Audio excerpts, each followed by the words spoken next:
Chairshot Reality, WrestleZone.com. The weekend continuing here. We're in the beautiful studios of Point Park University in Pittsburgh. Josh Eisenberg, I'm Justin LeBar.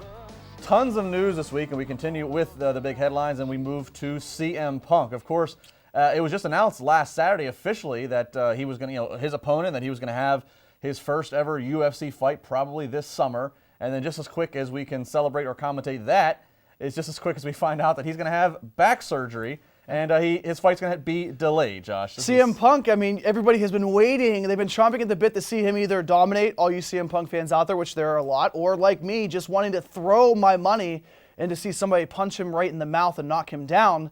But you have people talking about, oh, good for Daniel Bryan, good for his health on Monday night. You know, this is a serious thing. And I'm not trying to compare the two injuries, but if you call one guy courageous by taking care of his injuries and not performing, a herniated disc is nothing to be sorry about. I mean, this is a serious injury. It needs surgery. 1, 2, 3. It's not like he can go into professional wrestling and cover the injury up. He's actually going to get fought, beaten down, and that's going to be a target for UFC wrestlers and performers. Well, first off, I'm disappointed because I was looking forward to watching this as well. In which way? What family? Well, I wanted. I would probably be rooting. I'd be rooting against him, but I honestly want to see how he did. So I'm disappointed. He was gonna have my money. He should definitely take care of his body. Obviously, you know, if you know that you're significantly injured enough, you know that it needs tending to. Yeah, you should not go into the octagon. Here's the problem that I have. Yes. It's been exactly 24 months. It's been 2 years since this guy took a bump in a professional wrestling ring. It's been the longest break he's had in the last 16 years of not taking bumps in a professional wrestling ring. You're setting yourself up for bad reactions and bad timing on the count of bad timing when you've had 2 years to do whatever you want to do to nurse your body, and you've known for the last year officially that you're going to go into UFC. And then 4 days after your first opponent, you stare him down and it's announced and all the show bills start getting created. And that's when you say, ugh, not ready to go.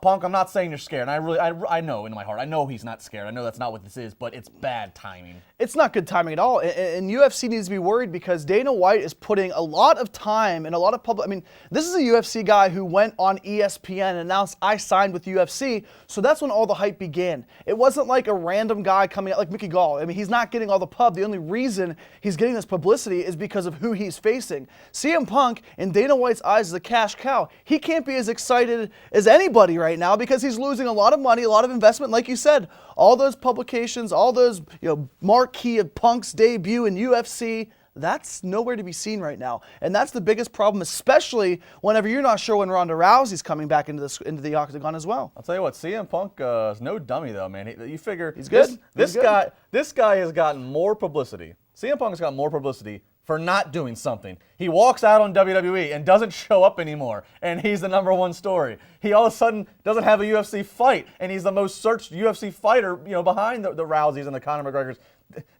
Hats off to you. Applause, my friend. You're able to sit relatively at home, or at least not do anything, and he gets this much publicity. I mean, you're driving around getting all the publicity for yourself, and you're doing all the work, and he's getting everything that you want. Is that why? Is that what it is right now?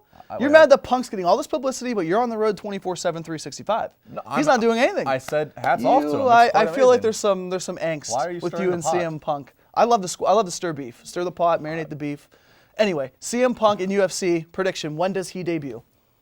Well, you tell me, how severe, you know more about this medical stuff than I do. It's one herniated disc. How long does that usually take to recover from? We need Dr. Golish in here and his rotator cuff. How long does that usually take to recover? Apparently a couple of months for a herniated disc. I would say 2 months of recovery time, rehab. But here's the thing. So let's put it like this. UFC is different than any athletic event. It's not like football. It's not like baseball where you just rehab. He still has to get back to training for a few more months. So if it's a month or two of recovery after the surgery, you could be looking at 3-4 months until he gets, until I would say at the earliest would be like November, because you figure if he's losing 2-3 months just on having to heal the injury before he even gets back to training, you figure the fight was probably going to be, I think, July-ish was going to be. 199, I think it was UFC 199 in June, I believe. So yeah, maybe I'd say maybe November at the earliest, because obviously they're not just going to immediately talk. They're going to Dana White's going to want to place it at the right event where he needs it to draw and what have you. So I'll tell you this much: he can't be the featured guy, and a lot of people think that his name can resonate by being the best, the most marquee guy, but he can't.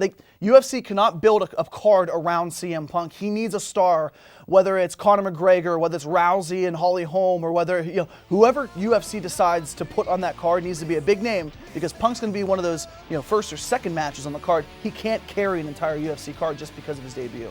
We got more to talk about this weekend. We'll discuss, obviously, Daniel Bryan, who was the star of Monday night with his farewell speech. And again, we'll actually talk about things that are going on in the active roster. There's an active roster? With Dean Ambrose. Get out. With Dean Ambrose, Brock Lesnar, and Roman Reigns. Plenty more CSR to come.